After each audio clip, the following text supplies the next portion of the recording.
Kenalkan, aku Ina, berasal dari Johor dan kini tinggal di Sarawak. Di sini, aku ingin berkongsi kisah yang pernah berlaku ketika aku remaja. Untuk pengetahuan semua, hijab aku terbuka ketika berusia 13 tahun lagi, sehinggalah hijab aku ditutup sekitar 8 tahun dahulu. Ada beberapa kejadian kronik berlaku sehingga aku meminta seorang Pak Kiai untuk menutup hijab aku dan anak-anak aku. Bayangkan, dari remaja hingga mempunyai 2 orang anak, hidup aku meriah dengan kehadiran makhluk-makhluk yang tidak sepatutnya aku nampak. Ada sampai satu tahap aku bosan sehingga aku berkata, nak lalu je lah, tak payah terhegeh-hegeh. Sampai begitu sekali.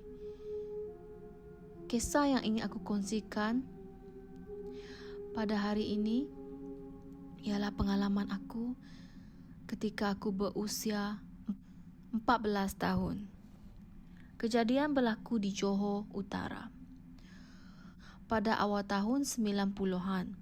Setelah ayah aku pencen dari perkhidmatannya sebagai anggota pasukan tentera, aku sekeluarga berpindah ke salah sebuah daerah di Johor Utara. Oleh kerana itu, belum banyak lagi kawasan taman perumahan. Ayah mengambil keputusan menyewa untuk sementara di sebuah rumah berdekatan dengan rumah arwah atuk. Rumah ini berada di bawah lereng bukit. Di depan rumah ini ada sebatang pokok kekabu yang boleh dikatakan tinggi dan tingginya melebihi tiang elektrik. Kedudukan pokok itu betul-betul berada di lorong masuk ke rumah sewa ini. Walaupun aku ada adik lelaki, aku yang muda setahun dari aku, kurang suka dengan rumah itu, tapi apakah daya sebagai anak, kami terpaksa turutkan sahaja. Entahlah, tak tahu kenapa, apabila kami dua beradik tengok saja rumah tu, dalam hati kami berdua rasa kurang selesa, senang kata seram. Hari pertama kami pindah, segalanya berjalan dengan lancar. Rumah ini rumah kampung di mana rumah atas adalah papan dan bahagian dapur separa papan separa batu. Bilik airnya terletak di belakang sekali dan yang paling aku tak suka adalah tandasnya. Berasingan iaitu di kawasan luar rumah. Jaraknya 100 meter dari dapur. Bayangkan kalau waktu malam-malam tiba-tiba hendak buang air. Susah kan? Masa mula-mula pindah, kami adik-beradik berasa pelik kerana kawan-kawan sekolah bertanya lokasi rumah kami. Reaksi yang diterima semuanya bertanyakan keadaan rumah itu atau mereka terasa hairan kenapa kami sekeluarga berpindah di situ. Pelik kan? Aku ada bertanyakan kepada mak tetapi mak hanya berdiam saja. Nak tanya ayah rasanya aku akan dapat jawapan yang sama. Jadi sudahnya kami adik-beradik hanya mendiamkan diri. Kawasan rumah itu sangat semak dan kotor. Jadi ayah panggil adik-beradik untuk bergotong royong membersihkan dan terangkan kawasan rumah. Pada malamnya kami tak dapat tidur sana. Pada malamnya kami tidak tidur di sana. Kami semua tidur di rumah arwah atuk. Hanya pada siang saja kami akan berada di sana. Perkara ini berlarutan sehingga seminggu. Pada suatu hari, adik lelaki aku tertinggal buku di sekolahnya di rumah tersebut. Jadi dia ambil keputusan pergi ke rumah tersebut untuk mengambil buku tersebut. Memandangkan pada ketika itu, sudah hampir maghrib, ayah sudah pastinya tidak sama sekali membenarkan kami berada di situ. Untuk pengetahuan semua, ketika itu, kami sekeluarga tidak dibenarkan berada di rumah atau kawasan rumah tersebut dari waktu maghrib hinggalah ke pagi esoknya. Perkara ini berlarutan hingga sebulan lamanya. Nampak tak berapa kroniknya rumah ni. Disewa tapi tak boleh tinggal di sana buat sementara.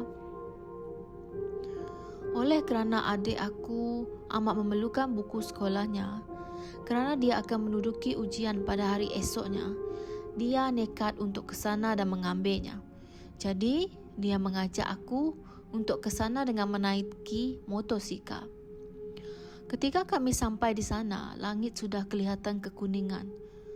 Orang tua sering berkata, itu mambang kuning.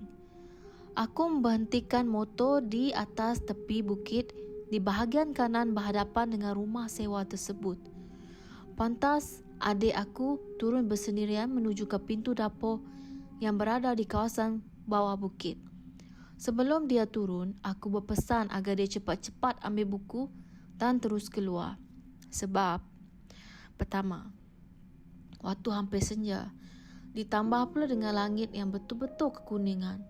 Yang kedua, aku sudah mula merasa tidak sedap hati dan meremang sebab jiran berdekatan sudah mula menutup jendela rumah mereka. Dan yang ketiga, tiba-tiba keadaan sekeliling menjadi sunyi sepi seperti kata orang-orang tua, malaikat sedang lalu. Aku pun berkata, "Dek, cepat sikit tau. Ambil buku lepas tu terus keluar. Jangan lupa tutup balik pintu dapur tu. Lampu jangan pula kau padam, kan kena marah dengan ayah." Adik menjawab, "Yelah, tahulah orang." Adik aku hanya mengiyakan saja. Ketika aku bercakap dengannya, aku tidak memandang ke arahnya sebab aku sedang tongkatkan motor. Mata aku memandang ke depan dan tidak memandang ke bawah bukit. Sambil itu aku jerit lagi pada adik, "Cepat!"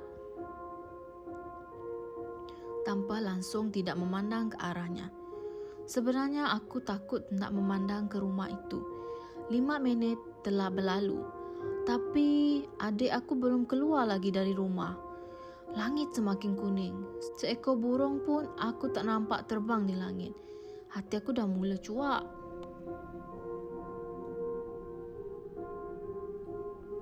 Ish, kau ambil buku ke cetak buku ni dek oi? Rungut hati aku. Lama betul ambil buku. Lama sangat ambil buku ni. Aku memang tak mahu dan tidak akan memandang ke rumah itu. Entahlah, macam ada sesuatu. Ditambah pula ayah, emak, arwah atuk, nenek serta pakcik seperti merasakan sesuatu dari kami adik-beradik. Dalam pada aku merungut-rungut, aku jerit sekali lagi dari motor dan menyuruh adik aku cepat sikit. Kuat juga aku jerit masa tu, sebabnya nak paksa adik cepat dan nak hilangkan rasa seram. Gila nak tunggu lama-lama kat situ. Sudahlah kawasan sekeliling sunyi. Jiran seperti bersepakat duduk diam-diam dalam rumah. Selang seminit dengar pintu dapur ditutup. Walaupun jarak antara aku berdiri dengan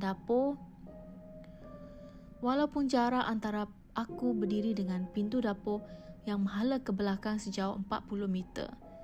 Oleh kerana suasana sunyi dan pintu sedikit berkarat, memang dapat dengar dengan jelas. Spontan, aku menoleh ke bawah bukit. Kelihatan adik aku berjalan sambil menjinjit dengan beg plastik yang berisi buku dalam genggaman tangannya. Dalam hati aku berkata, "Lah, tadi nak ambil satu buku je, ni sampai satu plastik buku."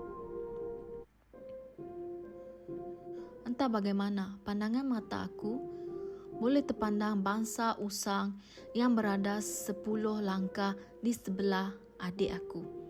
Jantung aku ketika itu tiba-tiba seakan berhenti. Aku seperti tak boleh bernafas langsung. Nak tahu tak apa yang aku nampak? Betul-betul di sebelah adik aku yang sedang berjalan naik ke atas bukit. Aku ternampak terbaring sekujur tubuh yang sudah dikafankan, atau kata lainnya, POCONG. Saiz pocong tersebut sangat panjang, 3 kali ganda besarnya dari saiz manusia. Kalau poch ini ditegakkan atau didirikan, aku rasa ketinggiannya melebihi ketinggian pokok kekabu yang berada di depan rumah sewa kami. Sangat panjang hinggakan bahagian kaki dan kepala poch tersebut terjulur keluar dari bangsa tersebut. Hanya badannya saja yang berada di dalam bangsa yang tidak berdinding itu. Aku cuba kedipkan mata dan cuba untuk berpaling ke arah lain. Tapi langsung tak boleh. Seolah kelopak mata aku ditongkat agar terbuka dan kepala aku dipegang supaya terus melihat poch gegasi tersebut. Yang lebih menakutkan lagi, adik aku berjalan betul-betul di hujung kain balutan, yakini di bahagian kepala poch tersebut. Aku nak buat apa ni? Nak pekik suruh adik lari, tapi suara tak boleh keluar. Nak beri isyarat badan, adik aku langsung tak pandang ke arah aku. Badan aku terkaku di situ. Demi Tuhan, inilah pertama kali aku melihat makhluk yang dinamakan poch. Adik aku berjalan sambil mencincit beg plastik berisi buku seolah-olah tak sedar apa yang berada di sebelahnya. Aku takut, geram, kalut dan macam-macam perasaan yang ada pada masa itu. Aku tak tahu apa yang patut dilakukan. Terang lagi bersuluh, benda itu berada betul-betul di hadapan aku. Dalam hati berkata, cepatlah dek, cepatlah jalan. Janganlah kau pandang tepi. Cepat dek. Mata aku sudah mula berasa panas. Air mata nak keluar tapi macam tersekat. Yang boleh aku buat ketika itu ialah berkata, ya Tuhan, jauhkan ia dari kami. Peliharalah kami. Aku berkata dan terus berkata di dalam hati. Terasa lambat sangat. Aku rasa adik aku berjalan wahal, bukannya jauh pun. Tiba-tiba benda itu seolah-olah hendak bangkit dari pembaringannya. Boleh kedengaran bunyi papan seperti digerakkan. Aku berkata dengan lebih laju, memohon pertolongan dari Tuhan. Mohon maaf, itu saja yang boleh aku lakukan ketika itu. Aku langsung tak boleh berfikir dengan betul. Yang hairannya, adik aku langsung tak perasan atau nampak sosok poch itu atau dengar bunyi papan digerakkan. Dia berjalan bersahaja. Cuma aku perasan langkahnya semakin dicepatkan. Apabila adik aku hampir sampai ke tempat di mana aku berdiri dengan kuasa yang Maha Esa, apabila adik aku hampir sampai ke tempat di mana aku berdiri dengan kuasa Tuhan, azan maghrib pun berkumandang. Serentak dengan itu, terasa seperti aku terlepas dari satu bebanan yang berat. Terus aku boleh bernafas dan terasa seperti darah mengalir laju. Aku tarik nafas dalam-dalam. Langsung laju aku berteriak kecil. Adik, cepat! Adik terkejut melihat keadaan aku sebab mata aku dah terbeliak dan nafas tercungap-cungap. Sebelum adik bertanya, aku terus berkata, kau jangan toleh, naik motor cepat. Adik aku terus henyak punggungnya di tempat duduk belakang. Syukur tak ada masalah untuk hidupkan motor dan aku terus pecut balik ke rumah arwah atuk. Sempat lagi aku toleh ke bangsa tadi. Poch gegasi itu sudah gaib. Lega hati aku. Masa itulah baru teringat surah-surah lazim dan ayat pendinding diri. Aku terus baca sambil menunggang motor. Sampai di rumah, kami dimarahi oleh arwah atuk. Arwah seperti tahu apa yang terjadi pada kami. Mungkin melihat muka kami pucat. Terus dia menyuruh kami masuk ikut pintu dapur, mandi dan berwuduk. Nasib kami baik sebab ayah tak ada ketika itu. Kalau tidak, habislah kami berdua dipukul. Malam tersebut, aku ceritakan kepada adik apa yang telah berlaku petang tadi. Dia betul-betul terkejut. Buat pengetahuan semua, rumah tersebut dipanggil rumah hantu. Sebabnya memang kerap penampakan makhluk-makhluk di situ. Tuan rumah asalnya merupakan sepasang suami isteri yang membelah. Sang suami membelah 3 ekor makhluk. Begitu juga sama jumlahnya dengan isteri. Poj gegasi yang aku lihat adalah kepunyaan sang isteri. Mereka meninggal dunia tanpa sempat mewariskan ke-6 makhluk belaan mereka kepada sesiapa, dan kesemua makhluk tersebut berkeliaran di dalam dan kawasan rumah tersebut. Kami tinggal bersama mereka selama 3 bulan lamanya, serta bertahan sewa di rumah tersebut selama 1.5 tahun. Itulah permulaan pengalaman yang menakutkan yang aku alami ketika tinggal di rumah sewa tersebut. Banyak lagi yang kami alami, termasuk langsui bergayut di atas bumbung bilik air. Sekian cerita aku.